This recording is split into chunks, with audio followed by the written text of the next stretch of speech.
आज सर्वांना नमस्कार। कल जो पाऊस पडत होता त्याच्यामध्ये एक दुर्दैव घटना घडली। त्याच्यामध्ये एक छत कोसळून 2 लोकांची मृत्यू झालेली आहे। तो त्याच्या शासनातर्फे जो आपला आपत्ती व्यवस्थापन विभाग आहे त्यांच्या माध्यमातून जो एक आपत्तीमध्ये जो म्हणजे जो एक कॉम्पन्सेशन असतो त्याच्यामध्ये 4-4 लाख रुपयाचे कॉम्पन्सेशन ते मंजूर करण्यात आलेलं आहे आणि ते आज सन्माननीय दादाजी भुसे साहेबांच्या माध्यमातून त्याचे वाटप करण्यात येणार आहे। याबद्दल सर्वप्रथम मी त्यांच्या कुटुंबाला भावपूर्ण श्रद्धांजली अर्पित म्हणजे माझी वेदना मांडतो आणि त्यांना भावपूर्ण श्रद्धांजली अर्पित करतो। दुसरी गोष्टी आजच्या या बैठकीत घेण्याच्या आणि आज 2 बैठक मालेगाव शहरामध्ये घेण्यात आले। मालेगाव शहर इनर आणि आउटर या 2 मतदारसंघ आहे।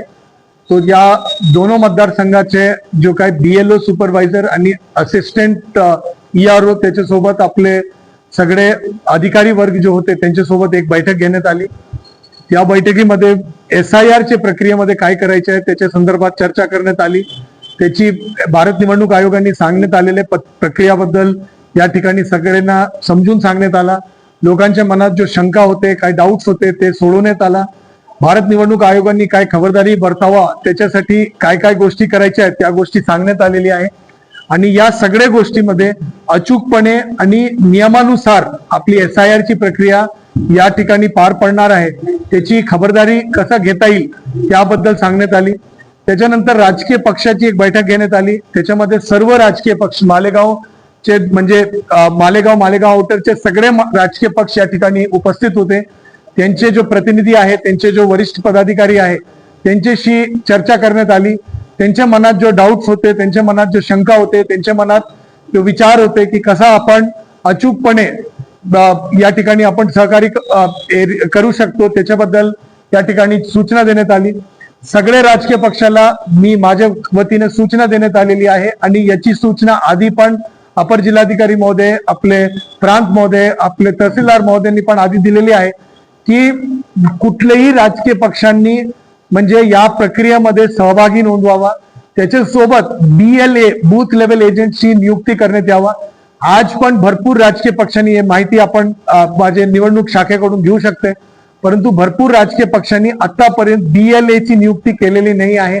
मी परत त्याला सूचना देतो की ताबडतोब BLA ची नियुक्ती करण्यात यावा जेणेकरून एक पारदर्शक रीती या पूर्ण अचूकपणे अफवामुक्त कुठले तक्रार मुक्त पद्धतीमध्ये या पूर्ण प्रक्रिया पार पडणार आहे। या पूर्ण प्रक्रियामध्ये विशेषतः अशिक्षित, विशेषतः ज्येष्ठ, विशेषतः दिव्यांग, विशेषतः जो म्हणजे वेळोवेळी बाहेर पडतो जसे आपले भटके विमुक्त जाती या सर्व समाजाचे वंचित घटकाचे जो लोक आहे या सर्व लोकांवर विशेष लक्ष देऊन त्यांच्या म्हणजे चुकून म्हणजे मतदान डिलीट होता कामा नये। SIR प्रक्रियेमध्ये त्याला कुठल्या अडचण होता कामा नये। सर्वांना विशेष पद्धतीमध्ये काम करावा, नियमानुसार काम करावा याच्याबद्दल सूचना सन्माननीय मुख्य निवडणूक अधिकारी महाराष्ट्र राज्य श्री S चोकलिंगम साहेबांनी सर्वांना दिलेली आहे आणि हा सूचना भारत निवडणूक आयोगाची स्पष्ट सूचना नियमानुसार आणि कुठल्याही अडचणी न येता एक अत्यंत आनंदी आणि क्लीन म्हणजे जो असतो ना की स्पष्टपणे काम जो आहे वेळबद्ध कार्यक्रम करण्याच्या संदर्भामध्ये या ठिकाणी सूचना जो भारत निवडणूक आयोगाने आपल्या सर्वांना दिलेली आहे।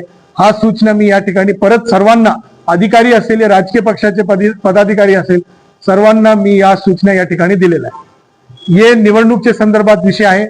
पाऊस सुरू झालेला आहे परंतु यावेळी पुढच्या 2 दिवसामध्ये नाशिकच्या घाटामध्ये मोठ्या प्रमाणात पाऊस पडण्याची शक्यता वर्तवण्यात आलेली आहे। फ्लड प्रोन ज्या ठिकाणी फ्लॅश फ्लड्स आहे त्या प्रोन एरियाज जो आहे त्या ठिकाणी सर्वांना आपण सूचना दिलेली आहे की त्यांनी त्यांच्या जनावरांसहित सुरक्षित ठिकाणी स्थलांतरित व्हावा। याच्यासाठी प्रत्येक गावामध्ये पोलीस विभाग असेल, महसूल विभाग असेल, ग्रामपंचायतचे विभाग असेल, त्याच्यासोबत शहरी विभागामध्ये महानगरपालिका नगरपालिकेचे विभाग असेल सर्वांना पूर्वकल्पना देण्यात आलेली आहे। या मोठ्या प्रमाणात पाऊस पडत असले तरी आतापर्यंत काय भागामध्ये दुष्काळाची परिस्थिती अजून गेलेली नाही आहे। पाणीच्या रोटेशन आणि कमी पाणी वापरण्याच्या संदर्भात जो सूचना आहे या सर्व सूचनाच्या काटेकोरप्रमाणे सर्वांनी पालन करावा. लागवडीच्या आधी स्थानिक हवामानाचा अंदाज घेऊनच महाविस्तार ऍप जो AI बेस्ड ऍप शेतकऱ्यांसाठी आहे, महाविस्तार ऍपच्या माध्यमातून प्रत्येक शेतकऱ्यांनी याचा म्हणजे लाभ घ्यावा, त्याचा मार्गदर्शन घ्यावा. जो तज्ञ व्यक्ती आहे शेती क्षेत्रामध्ये त्याचा लाभ घ्यावा. नाशिक जिल्ह्याचा अगर आपण विचार केला तर 3 ऍग्रो क्लायमॅटिक झोन्स आहे. तो प्रत्येक ऍग्रो क्लायमॅटिक झोन साठी वेगळी वेगळी सूचना आहे, त्या गोष्टीबद्दल लाभ घ्यावा. जो भाताचे शेत आहे, तांदूळचे क्षेत्र आहे, त्या ठिकाणी डिले इन ट्रान्सप्लांटेशन होऊ नये त्याची विशेष दक्षता घ्यावा. कमी पाणी लागणारे पीक, शॉर्ट ड्युरेशन पीक घेण्यासाठी सगळ्यांनी विचार करावा.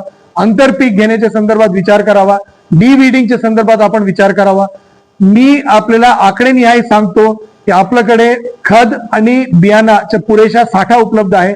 आतापर्यंत कुठलेही बियाणा या खताची तुटवड्याची तक्रार आतापर्यंत जिल्हा प्रशासन या तालुका प्रशासनकडे कुठल्याही तालुक्यामध्ये नाही. मी सगळे तालुक्याला जवळपास आतापर्यंत भेट दिलेली आहे.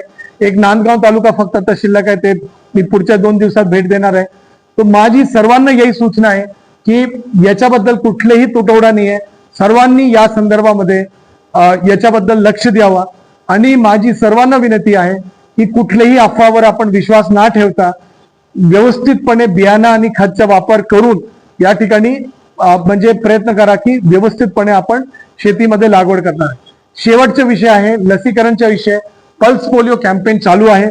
मी सर्व नागरिकांच्या, नाशिक जिल्ह्याचे सर्व नागरिकांच्या सर्वप्रथम विशेष आभार मानेल की आपण यावेळी खूप चांगलं सहकार्य केलेलं आहे. कोविडच्या लसीकरण नंतरच्या वेळेमध्ये सर्वांचे सहकार्य अत्यंत चांगल्या पद्धतीमध्ये आहे. जगभरात 193 देश आहे.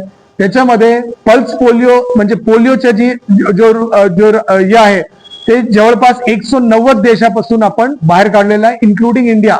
इंडियामध्ये 15 वर्ष झाले ते पोलिओ आपण मुक्त करून ठेवलेलं आहे. या गोष्टी असताना आपल्याकडे जवळपास 99% लोक पोलिओच्या लस घेणं स्वीकारत आहे. पल्स पोलिओ 1988 पासून 98 पासून ते सुरू झालेलं आहे. जो व्यक्तींनी पहिल्यांदा पोलिओ घेतला असेल त्यांचे मुलं आज शाळेत आहेत, त्यांनी पण पोलिओच्या लस घेऊन ते पण पोलिओच्या 5 वर्षपर्यंतच्या वयापासून ते बाहेर पडलेले. कुठल्याही प्रकारच्या अफवाचा आपण विश्वास करू नका.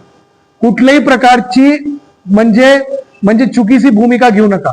मी जागतिक स्तरावर सांगतोय, पूर्ण जगामध्ये सगळे प्रकारचे विचाराच्या लोकांनी पोलिओच्या पल्स पोलिओच्या म्हणजे लस घेतलेला आहे. जो एक अर्धा म्हणजे जो आज ऑलमोस्ट 99.5% आहे. एकाच घर अजूनही घेत नसेल, अजूनही नकार देत असेल, त्यांनी आपल्या आशा कार्यकर्त्यांच्या, आपल्या ANMच्या त्यांना सहकार्य करावा आणि हा लस घ्यावा. ज्यांना कुठल्याही प्रकारचा म्हणजे वेगळा विचार कृपा करून करू नये.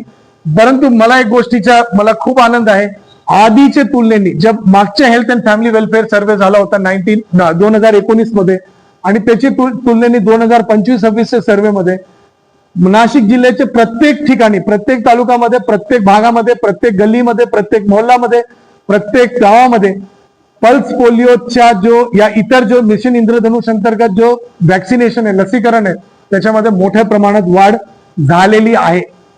याबद्दल प्रत्येकाने याची नोंद घ्यावा, असंच सहकार्य कायम ठेवावा आणि ज्या लोकांनी आतापर्यंत घेतलेला नसेल त्यांनी पण सहकार्य करावं. ग्राहक संरक्षण परिषदेची नियुक्त्या 2022 झाल्यानंतर अजूनही आज 4 वर्ष झाले, एकही बैठक ग्राहक संरक्षण परिषदची झालेली नाही. ग्राहक संरक्षण परिषदची बैठका जिल्हाधिकारी कार्यालयामध्ये नियमित पद्धतीमध्ये करण्यासाठी ज्यावेळी आपली तक्रार प्राप्त झाली होती, तो आपला जो या तक्रार होता त्या ग्राहक संरक्षण समितीची बैठक लावण्याची मी सूचना दिलेली आहे. आपल्याकडे ग्राहक संरक्षण समितीमध्ये 2 बाबी असते.